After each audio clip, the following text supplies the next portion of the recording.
देख रहे हैं बिहार न्यूज टुडे और मैं हूं श्रुति चौबे आपके साथ। आज की बुलेटिन में देखेंगे चुनाव के पहले चरण में कितने दिग्गज नेताओं ने किया मतदान, अजय कुमार और विजय कुमार सिन्हा के बीच क्यों हुई झड़प। साथ में ये भी जानेंगे कि अररिया में पीएम मोदी और अरवल में नीतीश कुमार ने विपक्ष को कैसे घेरा। आगे बढ़ने से पहले नजर डालते हैं आज की हेडलाइंस पर। बिहार विधानसभा चुनाव के पहले चरण में मतदान का उत्साह, लालू परिवार और बड़े नेताओं ने डाला वोट, जनता को बदलाव और विकास के लिए मतदान की अपील।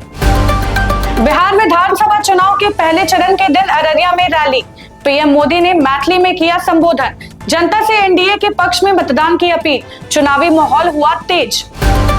बिहार विधानसभा चुनाव के दूसरे चरण से पहले एनडीए प्रचार में तेज, अरवल में नीतीश कुमार ने 2005 से पहले की सरकार पर साधा निशाना। लखीसराय में उप मुख्यमंत्री विजय कुमार सिन्हा और अजय सिन्हा आमने सामने, बूथ कैप्चरिंग पर मतदान के दौरान गाड़ी पर फेंके गए जूते, चप्पल और गोबर। तेज प्रताप यादव को बूथ पर पोलिंग एजेंट नहीं मिला, फिर भी जीत का जताया भरोसा।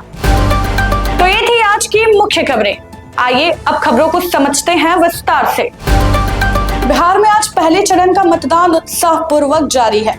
राजद सुप्रीमो लालू प्रसाद यादव ने अपने परिवार संग वोट डालते हुए कहा कि बदलाव होगा और सबको बदलाव के लिए वोट करना चाहिए। केंद्रीय मंत्री ललन सिंह और उप मुख्यमंत्री सम्राट चौधरी ने भी मतदान किया।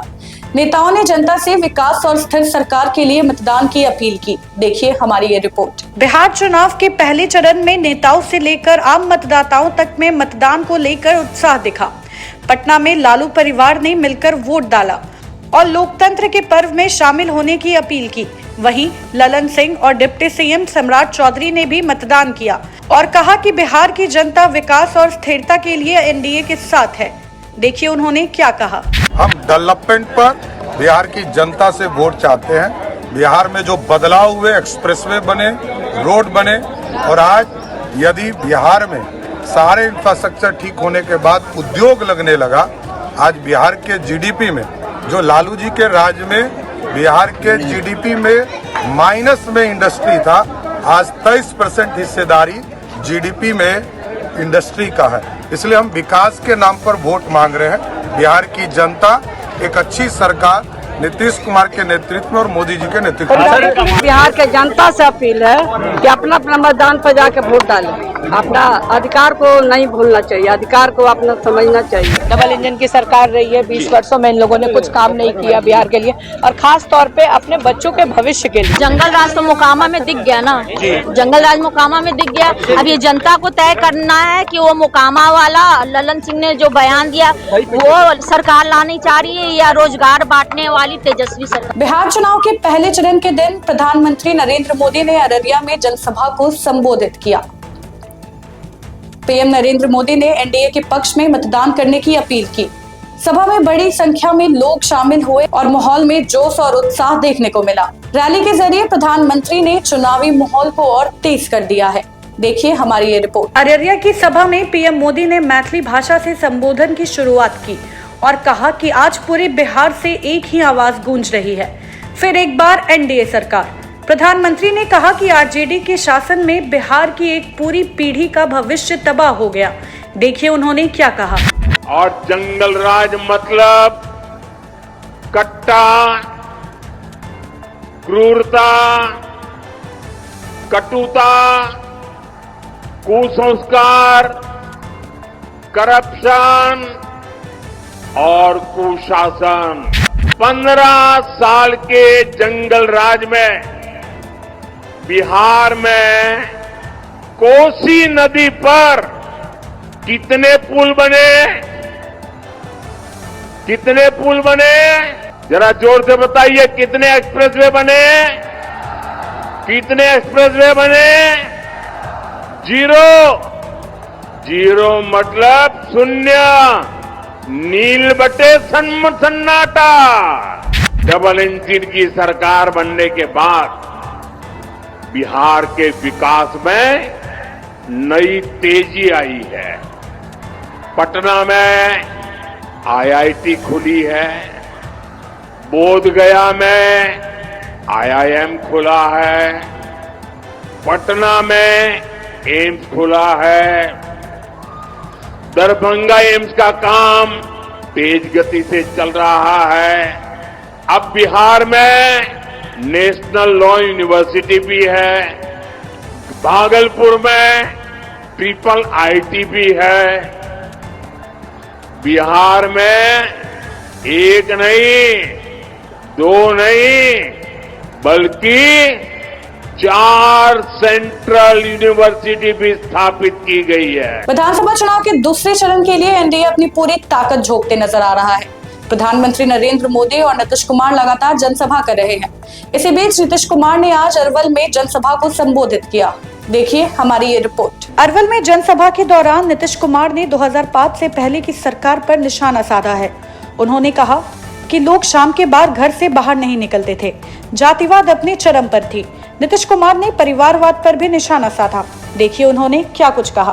कि भाई हम लोगों को तो शुरू हुआ 24 नवंबर 2005 को हमारी सरकार बनी और उस समय से 20 वर्ष से विकास के काम में लगे हुए। अब उसके पहले क्या था, हम लोग आए थे उसके पहले जो सरकार था, पहले क्या स्थिति थी, पहले बहुत बुरा हाल था। लोग शाम के बाद घर से बाहर नहीं निकलते थे। समाज में कितना विवाद होता था, कितना हिंदू मुस्लिम झगड़ा होता था। पढ़ाई का क्या हाल था, बहुत कम बच्चे पढ़ते थे, बहुत कम पढ़ाई होती थी। पहले इलाज का पूरा इंतजाम नहीं था, सड़कें बहुत कम थी और जो थी उनका बुरा हाल था। अब बिजली बहुत कम जगह थी। तो ये पहले वाला, उसके बाद हम लोग आए तो सब काम करने की कोशिश किया, लेकिन पहले वाला कोई काम नहीं किया। और सबका क्या हाल चलते, अरे 15 साल 7 साल में हार्ट गया था तो अपना पत्नी को बना दिया। अरे तो ये सब कोई मतलब है जी? हम लोगों को देखे हैं कि कहीं हम लोग किसी को अपने परिवार के बारे में करते हैं और लोग बेटा बेटी पत्नी यही सब में करते रहता? ये भी कोई तरीका है? हम लोग तो यहाँ सबके लिए करते हैं, पूरे बिहार के। तो ये थी आज की बड़ी खबरें। बाकी खबरों को देखते हैं फटाफट। पटना जिले के मनेर विधानसभा क्षेत्र के बूथ संख्या 79 पर राजद प्रत्याशी भाई वीरेंद्र ने मतदान के बाद सुरक्षा कर्मियों पर पक्षपात का आरोप लगाते हुए हंगामा किया। उन्होंने कहा कि सुरक्षा कर्मी मतदाताओं को डरा रहे हैं और कुछ दलों के पक्ष में काम कर रहे हैं। प्रशासन ने मौके पर पहुंचकर स्थिति को नियंत्रित किया और सुरक्षा बढ़ा दी गई। भोजपुरी अभिनेता पवन सिंह बढ़ारा विधानसभा क्षेत्र के जोखरी गांव में मतदान करने पहुंचे। वोट देने के बाद उन्होंने कहा कि उन्होंने विकास के मुद्दे पर अपना बहुमूल्य मत दिया है। पवन सिंह ने जनता से अपील की कि वे अपने घर से बाहर निकले और विकास के लिए मतदान करें। वैशाली के भगवानपुर के केदार यादव आज अपनी भैंस पर सवार होकर वोट देने निकले, जिससे लोगों में उत्साह बढ़ गई।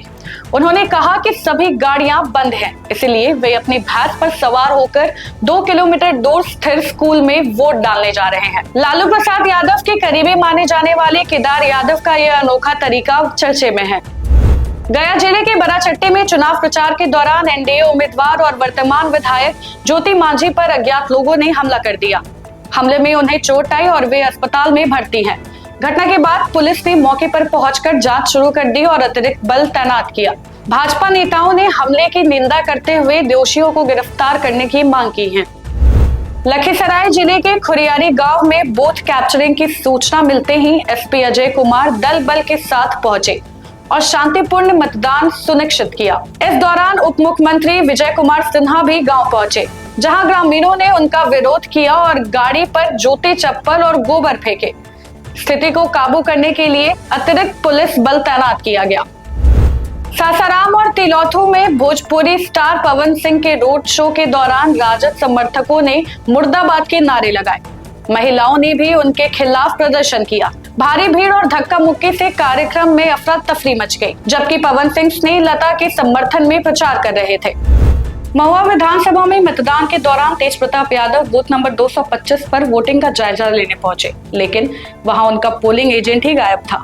तेज प्रताप और उनके समर्थक काफी समय तक एजेंट की तलाश में जुटे रहे, लेकिन बाद में उन्होंने अगले बूथ पर जाने का फैसला किया। इसके बावजूद उन्होंने महुआ में अपनी जीत का भरोसा जताया है। बगहा में रैली के दौरान अमित शाह ने विपक्ष की नीतियों और पिछले शासन पर हमला बोला। उन्होंने सुरक्षा, आतंकवाद और बिहार में विकास के मुद्दे पर अपनी सरकार को मजबूत बताया। शाह ने कहा कि एनडीए की सरकार आने पर योजनाओं को और तेज गति मिलेगी और लोगों से समर्थन की अपील भी की। प्रियंका गांधी ने पूर्वी चंपारण में रैली कर केंद्र सरकार और पीएम पर हमला बोला। उन्होंने कहा कि जनता महंगाई और बेरोजगारी से परेशान है, लेकिन सरकार सिर्फ बयानबाजी कर रही है। प्रियंका ने पुलों, उद्योगों और पलायन का मुद्दा उठाते हुए बदलाव की अपील की। पहले फेज की वोटिंग के दौरान कई जगहों पर विवाद हुआ। सिवान और मुजफ्फरपुर में लोगों ने मतदान का बहिष्कार किया और लालगंज में ईवीएम खराब होने से वोटिंग देर से शुरू हुई। बिहार शरीफ में 4 बीजेपी कार्यकर्ता हिरासत में गए। तो ये थे बिहार की आज की बड़ी खबरें। बाकी ऐसे ही खबरों के लिए बने रहें बिहार न्यूज टुडे के साथ। तब तक के लिए धन्यवाद।